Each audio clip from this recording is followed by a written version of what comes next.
La organización Foro Penal Venezolano denunció el incremento de la persecución a los militares. En las últimas semanas, al menos 30 efectivos han sido detenidos, ascendiendo a 82 los militares tras las rejas. La ONG reportó además desapariciones forzadas y persecución contra familiares de efectivos militares que han manifestado su descontento contra el régimen. Este es un informe de Daniela Zambrano en Caracas. Hola, Dani, buenas tardes. Denunció el Foro Penal Venezolano que ese alzamiento que tuvo lugar en Cotiza, en el oeste de Caracas, una zona popular, el pasado 21 de enero, recordemos, de un grupo de guardias nacionales que se sublevaban contra Nicolás Maduro, trajo duras consecuencias a la familia militar, que no solo están siendo perseguidos militares, sino también sus seres queridos. El llamado es a que cese la persecución, que cese esta represión, sobre todo en las zonas populares, y también denunciaron y les preocupa las desapariciones forzadas. ¿Qué se entiende por desapariciones forzadas? Personas que son detenidas pero que se desconoce su paradero, incluso por 2 días o por más de una semana. A la fecha, el Foro Penal Venezolano registra todavía 4 personas desaparecidas que sus familiares denunciaron que fueron detenidas pero no saben dónde se encuentran. Uno de los casos más significativos ha sido el del sargento de la Guardia Nacional Bolivariana, Harry Solano, quien logró evadirse tras participar en el alzamiento contra Nicolás Maduro el pasado 21 de enero en el destacamento de la Guardia en Cotiza. Según la ONG, la arremetida ha sido contra sus familiares. 5 miembros de su familia, civiles, y 2 miembros de su familia, militares, fueron virtualmente secuestrados y fueron amenazados para que de alguna manera revelaran el paradero que además no conocían del sargento Harry Solano. Una práctica que aseguran no es nueva bajo el régimen de Nicolás Maduro, pero que en las últimas semanas se ha incrementado. Que un militar secuestre a la familia de un compañero de armas para intimidarlo, para forzarlo a aparecer o para hacerlo comparecer ante una justicia que hoy por hoy no existe, no solamente es un crimen, es un acto de cobardía. Según el Foro Penal Venezolano, a la fecha ya son 82 los militares entre activos y retirados tras las rejas, cerca de 30 arrestados en las últimas semanas. Esa línea que se mantuvo durante todo el año 2018, que fue la de represión del mundo militar, de intimidación del mundo militar, no ha cesado.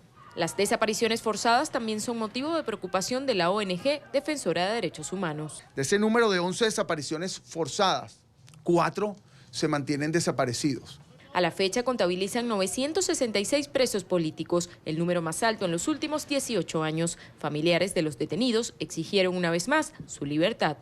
Mi hermano, al igual que 16 muchachos, se encuentran allí detenidos de manera injusta, por salir a la calle a defender la Venezuela que todos queremos. Les preocupa además el estado de salud de los detenidos. Está bajo una severa depresión, normal para una persona inocente que va a cumplir 9 meses en la cárcel de Ramo Verde. Las detenciones a militares se producen en momentos en los que Nicolás Maduro depende de la cúpula militar para mantenerse en el poder, tras el desconocimiento de gran parte de la comunidad internacional como jefe de Estado y el respaldo a Juan Guaidó como presidente encargado de Venezuela.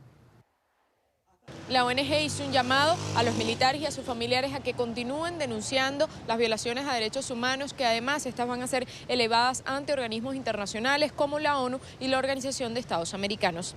Es la información desde Caracas, Daniela Zambrano, para la tarde de NTN 24. Gracias, Daniela, gracias por la información. Saludamos a Alfredo Romero, director ejecutivo del Foro Penal Venezolano. Alfredo, bienvenido. Como siempre, gracias por acompañarnos. Buenas tardes, Dania, y a todo público de Latinoamérica pendiente de Venezuela. Alfredo, escuchábamos la nota de Daniela, vemos este informe, que el balance lo que nos muestra es cómo se ha elevado el número de militares detenidos. Bueno, al día de hoy en la lista de presos políticos hay 82 militares activos que son presos políticos. Hay que notar que el número actual de presos políticos es 966, según la lista que estamos refiriéndonos el día de hoy. Ahora bien, de este número hay que tomar en cuenta que estos 82 militares activos básicamente han sido detenidos desde el año 2018 hasta ahora, e incluimos al día de hoy 24 que fueron detenidos por un acto digamos, de oposición al gobierno, al régimen en el 21 de enero.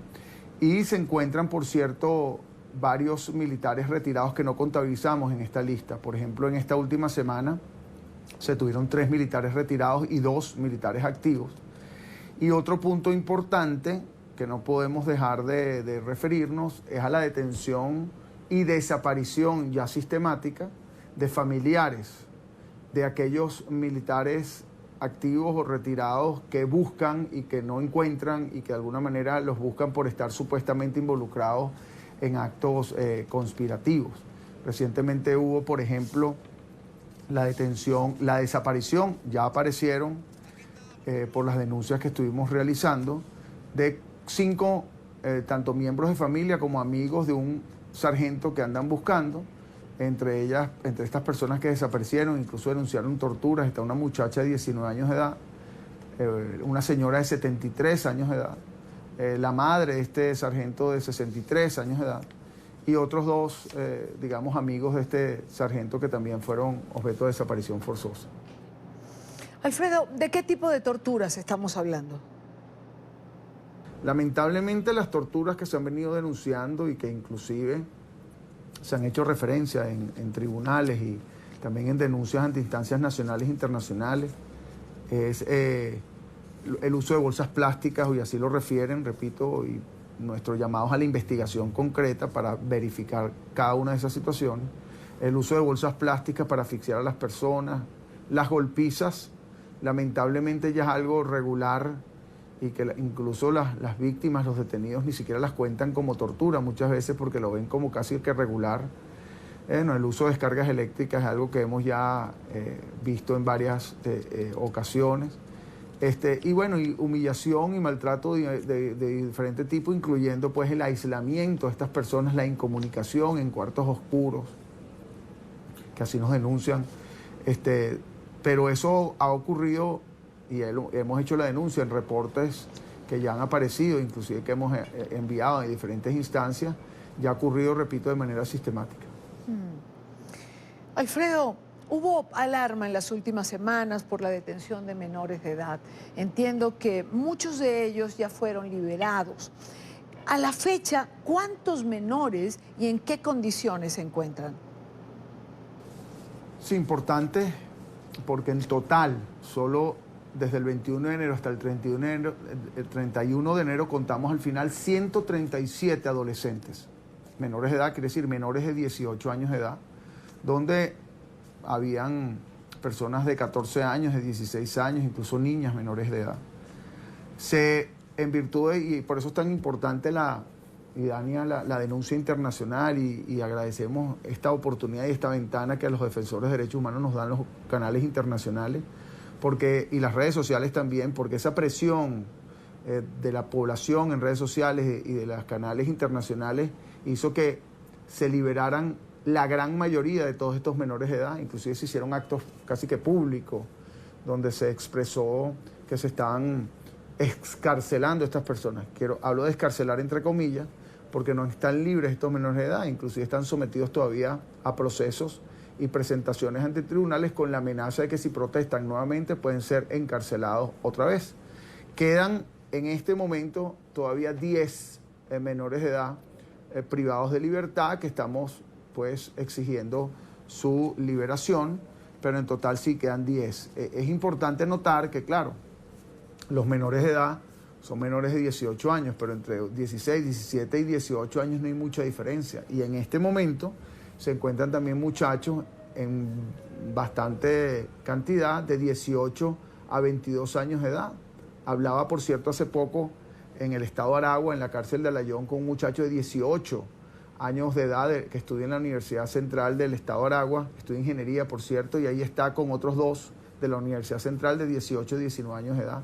Hay deportistas, hay muchachas también estudiantes, y así tenemos todavía que quedan estos 47 estudiantes privados de libertad, de 95 que hubo la semana pasada, de un total, que este número es importante también, de 700 personas que al final contabilizamos que quedaron, que todavía se mantienen privadas de libertad por las protestas donde quedaron detenidas 988 personas entre el 21 y el 31 de enero.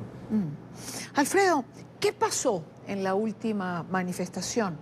La del día sábado. Entiendo que no se produjeron detenciones. Sí. En total, al día siguiente de la manifestación, contabilizamos 3 detenciones ese día, una en el estado Portuguesa, otra en el estado Apure y otra en el estado Miranda, en Los Teques. Ciertamente es excepcional, o lamentablemente es excepcional lamentablemente que sea excepcional, pues que digamos que sea excepcional que hayan detenido pocas personas, pero comparado con otras manifestaciones, sí, fue un día que nos sorprendió que no hubo tantas detenciones. Es decir, incluso pues nosotros como Foro Penal el domingo estuvimos bastante, por primera vez, calmados luego de una manifestación porque no hubo tantas detenciones, solo 3. Efectivamente, consideramos que eso ocurre por la detención masiva que ya existía de la semana anterior y las denuncias que se llevaron a cabo. Les decía que se mantienen privados de libertad en este momento, a esta hora, 700 personas de esas que detuvieron, de las 988 que detuvieron en esa semana. Lo que quiere decir que ya es bastante el número que están en las cárceles, que incluso no tienen en muchos casos donde meterlas. Entonces, esa denuncia más la capacidad de detención de personas probablemente trajo como consecuencia que no hubiese una represión particular el 2 de febrero, este sábado 2 de febrero. Y para finalizar, Alfredo, sé que constantemente están en conversaciones con la ONU, con la OEA, y que hay preocupación de estos organismos ante la violación de derechos humanos. ¿Hay intención de enviar una comisión? ¿Cómo avanza este proceso?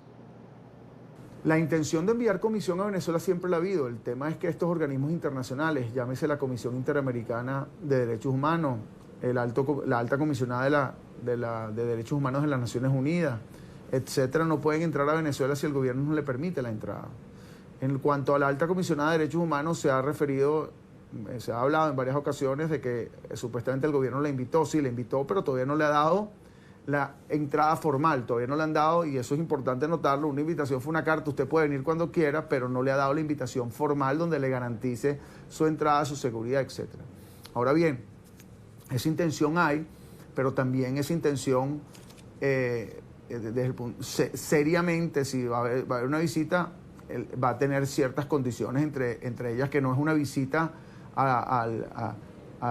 digamos, a las autoridades que tienen a las personas recluidas. Es una visita a las personas recluidas, a las víctimas, a las ONG, y esas condiciones se les tienen que garantizar. Por ejemplo, si la alta comisionada de Derechos Humanos, Michelle Bachelet, quien el gobierno la invitó digamos, inicialmente, pero que no le ha dado, digamos, la invitación oficial como para que ella venga, esa visita implica que ella tiene que ver, por ejemplo, y hablar con los presos políticos, con los militares detenidos, con los familiares que han sido desaparecidos, con las personas torturadas, con las ONGs que llevamos estas causas. Entonces supongo que esa visita, incluso si se autoriza y se efectúa, al menos desde el punto de vista del gobierno, que le dan la entrada, tiene que ser bajo ciertas condiciones. Pero nosotros como Foro Penal hemos hecho denuncias a todas las instancias. Hay preocupación por lo que ocurre. Ya ha habido declaraciones recientemente de la Comisión Interamericana de Derechos Humanos. Estamos esperando decisiones de la Organización de Naciones Unidas y seguimos haciendo las denuncias respectivas, incluso por las desapariciones forzosas que han existido. Alfredo Romero, director del Foro Penal. Gracias, Alfredo, por estar con nosotros, como siempre. Muchas gracias a ustedes y siempre a la orden.